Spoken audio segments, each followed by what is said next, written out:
Hello everyone. तो कैसे हैं आप लोग? आप सभी को मेरा प्रणाम। मैं प्रेम पांडे फ्यूचर आइज अकेडमी से एक बार फिर से आपके सामने प्रस्तुत कर रहा हूँ अपने आप को।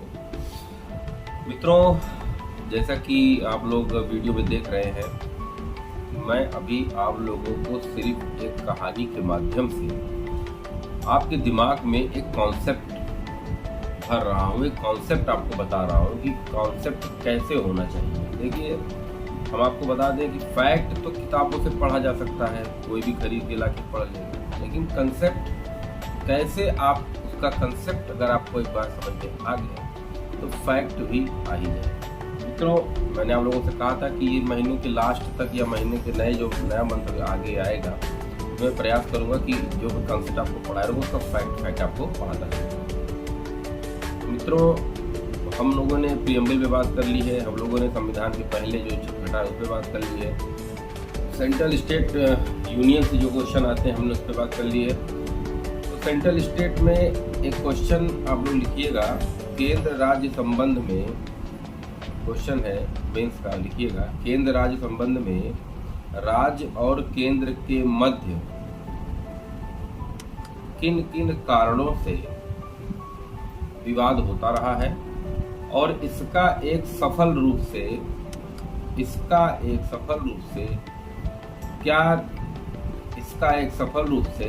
क्या निर्णय हो सकता है कि केंद्र और राज्य के मध्य विवादों का जो विवाद गहराता जा रहा है, बढ़ता जा रहा है, वो कम हो और एक संप्रभुता और एक संप्रभु बंधुत्व, विश्व बंधुत्व की जो स्थापना की बात प्रीएम्बल करता है, वो कहीं ना कहीं देखने को मिलता है। तो क्वेश्चन ये है कि केंद्र राज्य संबंध क्या है।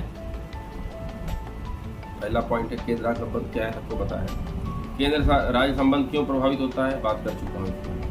आगे क्या ऐसा किया जाए कि केंद्र राज्य संबंध और भी अच्छे से हो जाए, क्योंकि अखंड भारत के निर्माण के लिए केंद्र और राज्य दोनों को मिलकर ही काम करना पड़ेगा।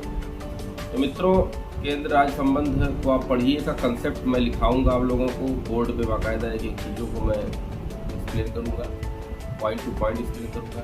तो आज केंद्र राज्य संबंध पे चर्चा जो की थी उतनी मुझे लगता है कि एक कहानी के रूप में वो पर्याप्त है। कंसेप्ट आपको पता है, फैक्ट मैं आपको बता दूंगा, वो क्लास मैं जल्द ही शुरू करूँगा कि आपको फैक्ट भी लिखवाता चलूँ। तो आज हम बात करेंगे कि दूसरा ऐसा कौन सा टॉपिक है जो सबसे ज़्यादा बार प्री में पूछा जाता है क्वालिटी में, वो है फंडामेंटल राइट्स। उठा के देखिए, आप जीएस उठा के देखिए, कहीं ना कहीं कुछ ना कुछ हर साल कुछ ना कुछ पूछा जाता है। तो फंडामेंटल राइट्स हैं क्या? सबसे पहला प्रश्न यही दिमाग में उठता है कि मौलिक अधिकार क्या है। मौलिक से ही पता चलता है, मतलब जो आपको दिए गए हैं, जो भारत के नागरिकों को दिए गए हैं, हमको दिए गए हैं, आपको दिए गए हैं, वो अधिकार संविधान देता है राज्य के विरुद्ध दिए गए राज्य के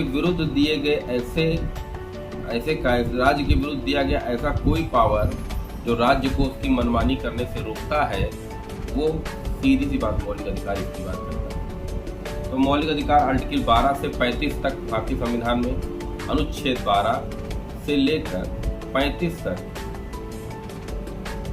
12 से लेकर 35 तक मूल अधिकारों का वर्णन किया गया है। कुछ में मैंने पॉइंट नोट भी कराए थे, बोर्ड नहीं है, लेकिन मैं आपको उसमें कुछ चीज़ें बता दूँ, वो चीज़ें महत्वपूर्ण हो सकती हैं एग्ज़ाम के दृष्टिकोण से, वो चीज़ें हम आपसे डिस्कस करने जा रहे हैं। तो फंडामेंटल राइट्स को पढ़ने का एक जो ढांचा है, सबसे पहली बात जानिए कि उसके मीन्स क्या है, संवैधानिक ढांचा क्या है, सभी प्रकार के मौलिक अधिकार कौन कौन से हैं, क्या कारण है देने का, इसका वर्गीकरण क्या है, सिद्धांत कौन कौन से हैं, आलोचना इसकी होती है, संशोधन हो सकता है कि नहीं हो सकता है, इसमें कौन कौन से केस हैं उसकी स्टडी, आर्टिकल 15, आर्टिकल 16 के खिलाफ क्या बातें की गई हैं, वर्तमान परिदृश्य में क्या चीज़ें चल रही हैं। तो ये सब चीज़ें हम फंडामेंटल राइट्स में बात करते हैं। फंडामेंटल राइट्स, भारत एक लोकतांत्रिक देश है, भारत में लोकतंत्र है, लोकतंत्र की रक्षा के लिए फंडामेंटल राइट्स का होना बहुत ज़रूरी है, क्योंकि प्रत्येक नागरिक अपनी शक्तियों को, अपनी पावर्स को, अपने अधिकार को, अपने राइट्स को जाने और उनके मौलिक अधिकारों का कोई भी राज्य के द्वारा बनाया गया कानून यदि मौलिक अधिकारों के आड़े आता है तो डायरेक्ट सुप्रीम कोर्ट आप जा सकते हो, या कोई ऐसा नियम या कानून कोई भी राज्य या केंद्र कोई कुछ भी नियम ऐसा बनाता है जिससे संवैधानिक ढांचा प्रभावित होता है या मौलिक अधिकार जो हमको मिले हैं वो प्रभावित होते हैं, तो सुप्रीम कोर्ट उस बनाए गए नियम और कानून को शून्य घोषित कर देगा। ये पावर सुप्रीम कोर्ट के पास है। अब संविधान में आर्टिकल 12 से 35 तक मूल अधिकार की बात की गई है। तो आर्टिकल 12 क्या है? The feature of state. Article 13, 14, 15, 16, 17, 18, 19, 19 1A, B, C जो भी के सारे सब आर्टिकल्स हैं उनके बारे में। आर्टिकल 20, 21, 22, 23, 24। इसमें सीधी सी बात है कि आपको एक कंसेप्ट के जरिए इतना समझाया जा सकता है कि यही वो मौलिक अधिकार हैं जो हमको जन्म, धर्म, लिंग आदि के आधार पर विभेद नहीं करने देते हैं कि ये भैया SC ST हैं इनको पहले दे दिया जाए, ये ब्राह्मण हैं ये बहुत सबल हैं इनको बाद में। लेकिन आप सोचिए कि क्या आरक्षण जो दिया गया है वो कहीं ना कहीं मौलिक अधिकारों का हनन करता है कि नहीं करता है? क्योंकि यहाँ पे कहा गया सब लोग समान होंगे। समान अगर होंगे तो SC ST OBC को अलग क्यों रखा गया है? इसका मैंने आपको पहले जिक्र किया था। समाज में इन लोगों को, गरीब तबकों को, जो निचले लोग हैं उनको ऊपर लाने के लिए कुछ समय के लिए कुछ सिस्टम के द्वारा उनको छूट इसलिए दी गई है क्योंकि वो पहले समान हो जाएं, जो सबल पक्ष है उनके बराबर वो आ जाएं, उसके बाद हम आरक्षण खत्म करने के मुद्दे पर बात करेंगे। लेकिन आजकल तो आरक्षण राजनीति का मुद्दा बन के रह गया है मित्रों, ये आप भी जान रहे हैं। तो मेरा जो मानना है, मेरे हिसाब से तो ऐसा होना चाहिए, मान लीजिए हमारा कोई SC भाई बहुत गरीब है, उसको आरक्षण का लाभ मिला, वो कल को उसका बेटा IAS हो गया, तो अब उसके परिवार में अब मुझे नहीं लगता कोई दुर्बल बचा होगा, तो उसका आरक्षण उसी फेज पर समाप्त कर देना चाहिए। मैंने आरक्षण का लाभ लिया, मैं DM बन गया, मेरे बच्चे को आरक्षण का लाभ नहीं मिलना चाहिए क्योंकि अब मैं कमजोर नहीं हूँ। तो आरक्षण जो ये आजकल देखिए बड़े बड़े नेताओं, बिजनेसमैन और कौन कौन बैठे हैं अप्रत्यक्ष रूप से कैसे भी करके आरक्षण का लाभ लेते जा रहे हैं। तो आरक्षण का लाभ जब आप समान हो गए हैं तो आरक्षण जैसी कोई चीज़ आपके ऊपर लागू करना मेरे हिसाब से सही नहीं है। बाकी तो संविधान सर्वोपरि है, संसद सर्वोपरि है, वो जैसा कानून नियम बनाएगी तो मानना ही पड़ेगा। फंडामेंटल राइट्स क्या है? फंडामेंटल राइट्स संसद द्वारा सभी भारतीय नागरिकों को राज्य के विरुद्ध दिया गया एक मौलिक अधिकार है। इससे व्यक्ति अपनी गरिमा, अपनी अखंडता, अपने बंधुत्व, भातृत्व बंधुत्व को कायम रख सकता है। अपना गरिमा में पूर्ण जीवन जीने के लिए उसको स्वतंत्रता को देना, पावर को देना संसद ने उसको दिया है कि वो गरिमा पूर्ण जीवन जी सके भारत का प्रत्येक नागरिक। अब इसमें पॉइंट टू पॉइंट समझिए कि कहीं भी हम चले जा रहे हैं, भारत किसी भी क्षेत्र में घूमने चले जा रहे हैं, टहलने चले जा रहे हैं, कहीं हमारा मन किया हम उत्तराखंड घूमने चले गए, हमारा मन किया हम शिमला चले गए। तो कहीं भी आने जाने की स्वतंत्रता, कहीं भी बस जाने की स्वतंत्रता, संघ बनाने की स्वतंत्रता, कोई भी शांतिपूर्ण सम्मेलन करने की स्वतंत्रता, ये सब कौन दे रहा है? ये संविधान दे रही है, भारतीय नागरिकों को दे रही है।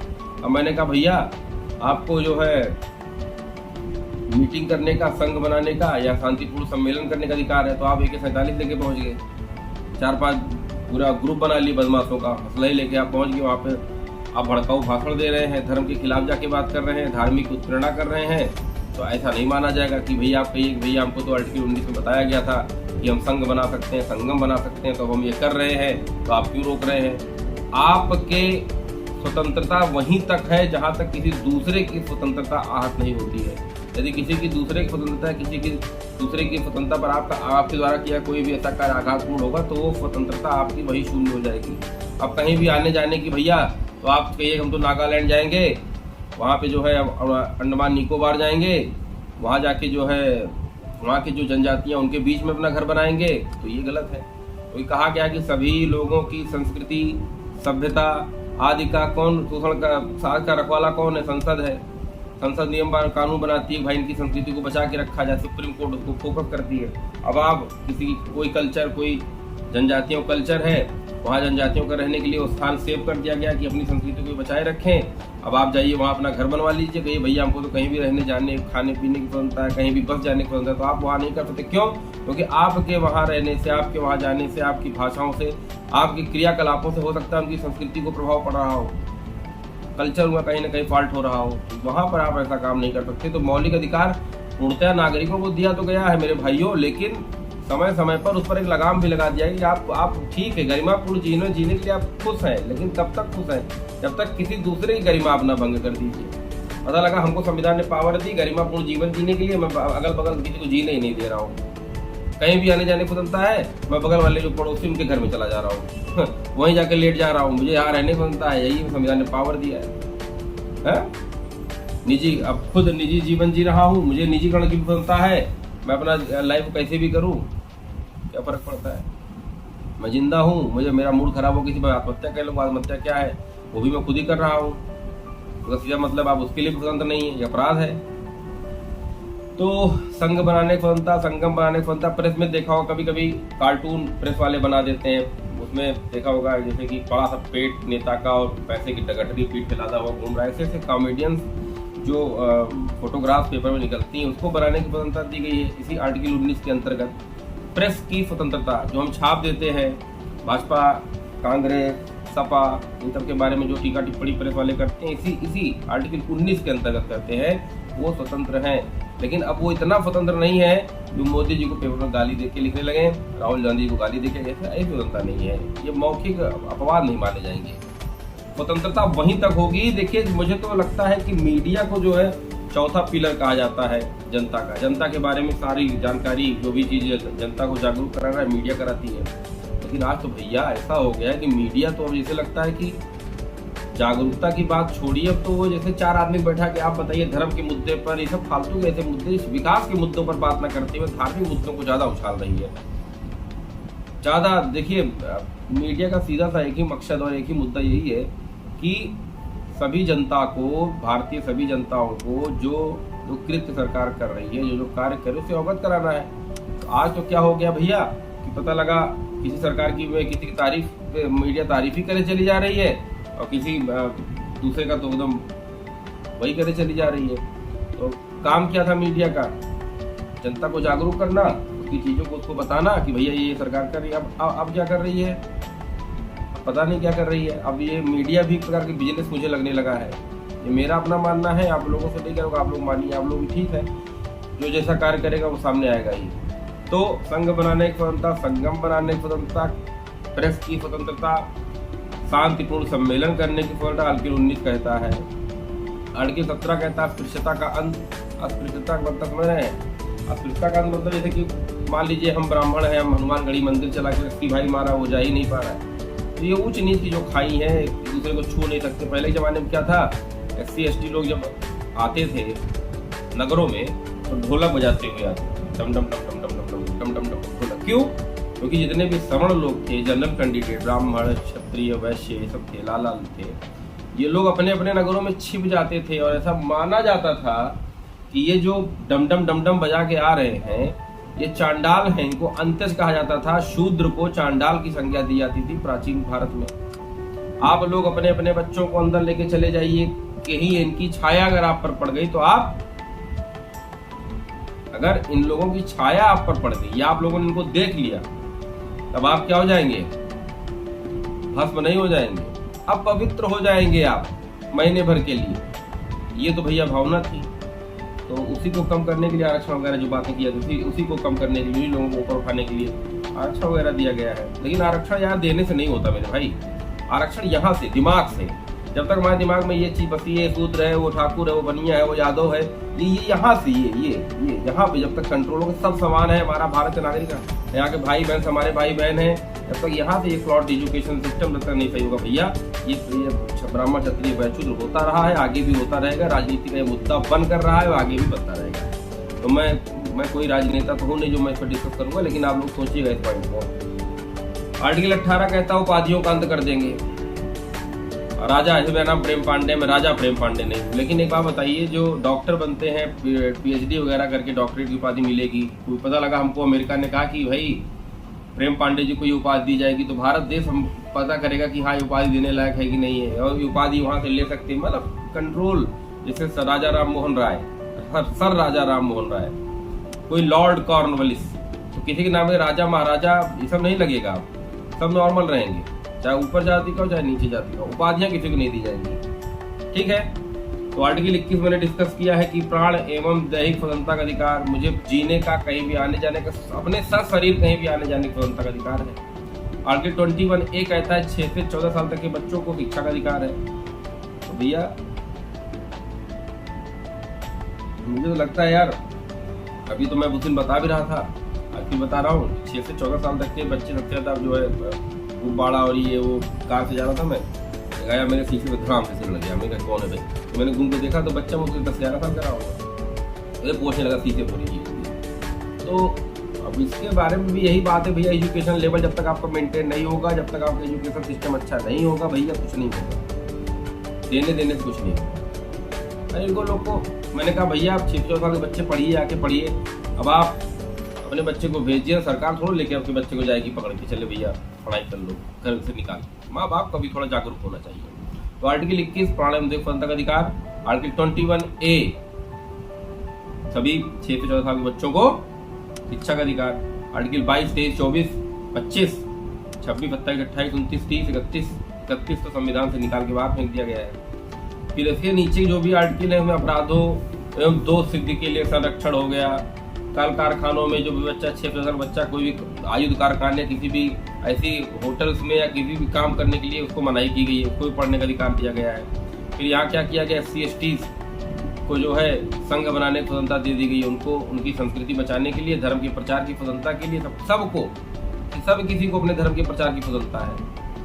उसके लिए टैक्स वगैरह जो लेते हैं धर्म वाले, गुंडागर्दी से नहीं, नॉर्मल तरीके से, भैया हमारे यहाँ भंडारा, ये 500 रुपया पर चंदा दे रहा हूँ, आप उसको चाहिए तो दे दीजिए, नहीं ऐसे करके कर आप वसूल सकते हैं। ये नहीं कि भंडारा है तो 500 रुपये ये लो, तो ये लो बंदूक, सामने 500 रुपये जल्दी निकाल, ऐसा नहीं कर सकते आप ना, ये नहीं कर सकते आप। जबरदस्ती किसी से आप जो है टैक्स अपने धर्म को बढ़ावा देने के लिए नहीं ले सकते। सरकार किसी भी धर्म को प्रमोट नहीं करती है, चाहे हिंदू धर्म हो, मुस्लिम हो, सिख हो, ईसाई हो, कोई भी धर्म हो नहीं प्रमोट करती। राज्य कोई धर्म नहीं है, क्योंकि लोकतंत्र में राज्य का धर्म फिक्स नहीं होता है। अब धार्मिक जो SC/ST अल्पसंख्यक है उनको उनकी क्या नाम है, संस्कृति को बचाने का अधिकार, भाषा का अधिकार, शिक्षा का अधिकार, उनकी कल्चर को अपनाने का अधिकार, उसको आगे बनाए रखने का अधिकार, ये सब संविधान देती है। आर्टिकल 31 को मैंने बताया निश्चित करे संपत्ति का अधिकार था। भैया संपत्ति का अधिकार था तो कभी सरकार डेवलप करने जाती थी, मान लीजिए मूल अधिकार में संपत्ति का अधिकार निहित था, पहले 7 थे, अब 6 है। हमारा घर हाईवे बन रहा है, हमारा घर जो है वो आ गया बीच रोड पे, सरकार को जब तक मेरा घर यहाँ से हटेगा नहीं, वो रोड बन नहीं पाएगी, सरकार का विकास रुक जाएगा। तो हमको क्या, हम तो सीधे कहते थे आर्टिकल 31 के थ्रू चले सुप्रीम कोर्ट, भैया हमारा देखो ये अधिकार है, संपत्ति का अधिकार है, सरकार फालतू हस्तक्षेप करे। तो बाद में इसको उठा के आर्टिकल को हटा दिया गया, निरसित कर, सस्पेंड कर दिया गया संशोधन के द्वारा। ये सस्पेंड करना जरूरी भी था। मान लीजिए भैया हमारे घर में न्यू पड़ रही है, पेट्रोल निकल आया, कहते नहीं भैया संपत्ति के अधिकार के अंदर पेट्रोल तो मेरा है, ये नहीं कर सकते ना, क्योंकि संपत्ति पर अधिकार किसी एक व्यक्ति का ना होकर लोकतंत्र में सरकार का होता है, सबको समान रूप से सबको बांटा जाए, किसी एक के हाथ में नहीं। उसको निरसित करके 300A में पहुंचा दिया गया। अब ये पहले मूल अधिकार था, अब कानूनी अधिकार हो गया। तो ये सब चीजें हैं, उसको आप लक्ष्मीकांत अंकल की बुक अगर लाए हो तो उसको टॉपिक बाई टॉपिक पढ़ते जाइए, कॉन्सेप्ट समझ लिए हैं। मूल अधिकार ऐसे अधिकार है जो राज्य के विरुद्ध भारत के नागरिकों को दिए गए हैं। और फिर कौन सा ऐसा आर्टिकल है जो आपातकाल लगने के बाद सारे फंडामेंटल राइट्स को खींच लिया जाता है अपने हाथ से वापस, चलो भाई चलो कोई अधिकार किसी को नहीं मिलेगा। पता लगा यहाँ पे आक्रमण हो गया, पाकिस्तान वाले बम फेंक रहे हैं और हम कहें नहीं भैया हमको तो घूमने जाना है क्योंकि हमारा मूल अधिकार है, कहीं भी जाए कहीं भी आए कुछ भी खाए कैसे भी रहे, मूल अधिकार है मेरा, मैं तो जाऊंगा। यहाँ पे आपका ये सारे अनुच्छेद जितने भी फंडामेंटल राइट्स है सरकार उसको सबको छीन लेती है और सरकार अपने सिस्टम से अपने तरीके से चलाती है। तब तक जब तक आपके देश में विपत्ति का सामना जब तक आपका देश करेगा, मौलिक अधिकारों को सस्पेंड कर दिया जाए। आर्टिकल 20-21 को छोड़ दिया। अब भैया आर्टिकल 20-21 को छोड़ दिया गया कि ये नहीं कहा कि भैया अपराध एवं किसी को भी पता लगा, हमने यहाँ पे कह दिया भैया कि आक्रमण हो गया है, लड़ाइयाँ शुरू हो गई हैं, फंडामेंटल राइट्स को डिसॉल्व कर दिया गया है उतने समय के लिए, तो आर्टिकल 20-21 क्यों नहीं किया गया? क्यों? अब पता लगा भैया पुलिस वाले इसमें अपनी दुश्मनी निकालने लगे, पुलिस वाले या मिलिट्री शासन अपनी दुश्मनी निकालने लगे, किसी को भी पकड़ के लाके अपने ही दुश्मन को, जो पर्सनली उनका दुश्मन उनको पकड़ के लाके बंद कर दे रहे हैं। अपराध एवं दोष सिद्धि के लिए संरक्षण ऐसे फालतू किसी नहीं बंद कर देंगे, उसका दोष सिद्ध जब तक नहीं होगा उसको बंद नहीं कर सकते आप। 21 एक प्राण एवं पता लगा भैया जीने की स्वतंत्रता है हमको, आपातकाल लग गया, वित्तीय आपातकाल लग गया, बाहर का आक्रमण हो गया, अब हमारी जीने की स्वतंत्रता समाप्त हो गई, ऐसा नहीं हो सकता ना। ये दो चीजें हटा के बाकी सबको शून्य कर दिया जाता है। भैया इसको पढ़िएगा ठीक से, फंडामेंटल राइट्स को पढ़िएगा, पढ़ने में मजा आएगा। कहानी आपको पता चल गई है कि राज्य के विरुद्ध नागरिकों को दिया गया अधिकार है फंडामेंटल राइट्स, कि राज्य अपनी मनमानी न कर पाए, राज्य हिटलर न बन पाए भैया, नागरिकों को अधिकार दिया गया, मनमाने कानून न बना पाए भैया, है ना। तो ये सब चीजें क्लियर हो गई।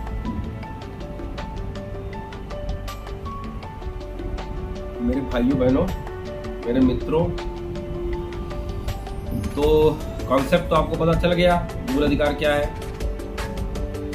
सब कुछ पता चल गया। मजा आया कि नहीं? देखिए ये 15 से 20 मिनट में भाई मैं कसम बता रहा हूँ इतना कोई देगा नहीं। आप बहुत देखिए, चैनल खोल के बैठिए, उसमें एक एक आर्टिकल घंटे घंटे पर मैं चीजों को वही बताना चाहता हूँ जो आपके एग्जाम में आप उसको आया खत्म कर दीजिए। आपके दिमाग में बैठ गया फंडामेंटल राइट राज्य के विरुद्ध है, राज्य के खिलाफ है, गलत करेंगे आप लोग। आपको पता है कि ये आपको संविधान ने क्यों दिया, गलत करेंगे कभी। आर्टिकल 21 कभी गलत होगा, आर्टिकल 19 कभी गलत हो सकता है, 24, 25, 20, 21 कभी भी कोई भी आर्टिकल इतना कॉन्सेप्ट जानने के बाद कभी गलत हो सकता है। देखिए मित्रों, मैं वो टीचर या अध्यापक या वो मैं मेंटर नहीं, मैं खुद अपने आप को अभी के समय में मैं अपने आप को शून्य समझता हूँ। मैं कुछ नहीं हूँ, आई हैव नो नॉलेज, मेरे को कोई नॉलेज नहीं है। लेकिन मेरे भाइयों बहनों, मैंने जिस तरह से पढ़ाई की है वो आप तक सिर्फ इसलिए पहुंचा रहा हूँ क्योंकि आप लोग 20 मिनट की क्लास में एक टॉपिक आपका फंडामेंटल राइट खत्म हो गया, तो आपको लाभ हुआ ना भैया, हो गया ना थोड़ा बहुत लाभ। कमेंट्स में आप गाली दीजिए मुझे कोई फर्क नहीं पड़ता है, आप मुझे कुछ भी कहिए नहीं फर्क पड़ता, लेकिन मेरे वो स्टूडेंट्स जो मेरे साथ लगे पड़े उनके लिए मैं मेहनत करता रहा हूँ, करूँगा। ठीक है मित्रों, तो इसी के साथ मैं इस क्लास को यही समाप्त कर रहा हूँ। जय हिंद, जय भारत।